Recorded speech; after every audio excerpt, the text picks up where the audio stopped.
नमस्कार दोस्तों, अनंत आशीर्वाद में आप सभी का स्वागत है। नवरात्र के 8वें दिन की कथा यानी माँ दुर्गा के 8वें स्वरूप माँ महागौरी की कथा हम आज सुनेंगे। नवरात्रि की अष्टमी तिथि पर माँ दुर्गा की 8वीं स्वरूप माँ महागौरी की पूजा होती है। आज नवरात्रि का 8वां दिन है और लोग महागौरी की पूजा कर रहे हैं। मान्यता है कि माँ का यह स्वरूप स्वठाणा का है। कई घरों में नवरात्र की अष्टमी तिथि पर कन्या भोज कराया जाता है और इसी के साथ कई भक्त नवरात्र की अष्टमी तिथि पर ही व्रत का प्रण करते हैं। यदि किसी के विवाह में विलंब हो रहा है तो वो माता महागौरी की पूजा आराधना करें, उसकी समस्या तुरंत दूर हो जाएगी। जिसकी कुंडली में विवाह से संबंधित परेशानियां हो, उन्हें माता महागौरी की उपासना अवश्य करनी चाहिए। महागौरी की उपासना करने से जीवन साथी और शीघ्र विवाह संपन्न होने का योग बनता है। आइए जानते हैं माँ दुर्गा के महागौरी रूप की पौराणिक कथा। पौराणिक कथा के अनुसार माँ पार्वती ने भगवान शिव को पाने के लिए कठिन तपस्याएं की थी।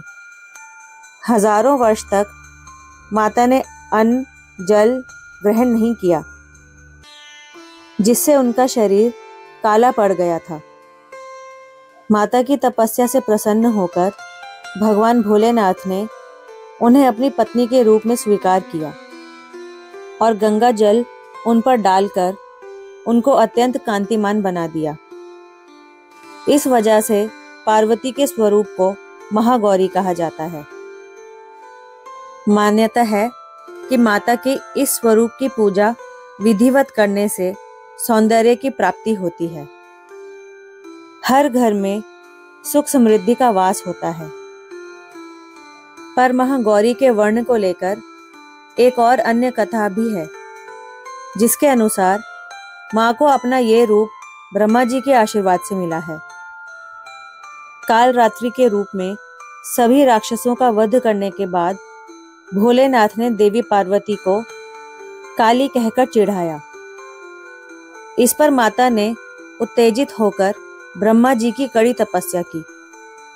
ब्रह्मा जी ने देवी से प्रसन्न होकर माँ पार्वती को साक्षात दर्शन दिए और हिमालय के मानसरोवर में स्नान करने के लिए कहा, जिसके बाद माँ का शरीर दूध की तरह सफेद हो गया। माता के इसी स्वरूप को महागौरी कहा जाता है। माता महागौरी का स्वरूप बहुत ही उज्जवल, कोमल, श्वेत वर्ण और श्वेत वस्त्रधारी है। देवी के एक हाथ में त्रिशूल है और दूसरे हाथ में डमरू। नीचे वाला हाथ अभय मुद्रा में है। देवी महागौरी को गायन संगीत भी बहुत प्रिय है और यह देवी सफेद वृषभ यानी बैल पर सवार है।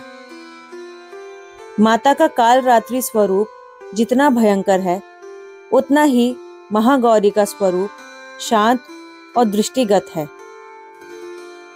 अष्टमी तिथि को इनकी पूजा करने से सभी मनोकामनाएं पूरी हो जाती हैं। ब्रह्म मुहूर्त में उठकर स्नान आदि से निवृत्त होकर स्वच्छ वस्त्र पहने और माता का जप बहुत ध्यान से करें। इसके बाद पूजा स्थल पर गंगा जल से छिड़काव करें और 5 देसी घी के दीपक जलाएं। फिर महागौरी की पूजा शुरू करने से पहले माँ के कल्याणकारी मंत्र ओम देवी महागौरी का जाप करें। इसके बाद माता को दीप, फल, फूल आदि पूजन सामग्री अर्पित करें। महागौरी की पूजा में सफेद फूल अर्पित करें और नारियल या नारियल से बनी चीजों का भोग लगाएं। कुछ लोग नवमी के दिन कन्या पूजन करते हैं तो कुछ लोग अष्टमी को कन्या पूजन करते हैं। माता की पूजा में भक्तों को गुलाबी रंग के वस्त्र पहनने चाहिए।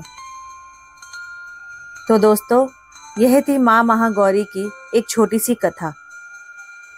कमेंट बॉक्स में कमेंट करके ज़रूर बताएं कि आपको ये कैसी लगी, और साथ ही में मेरे चैनल अनंत आशीर्वाद को ज़रूर से सब्सक्राइब कर लें, ताकि आपको आगे आने वाली सभी वीडियोस की नोटिफिकेशन समय पर मिल जाए। धन्यवाद। जय माता दी।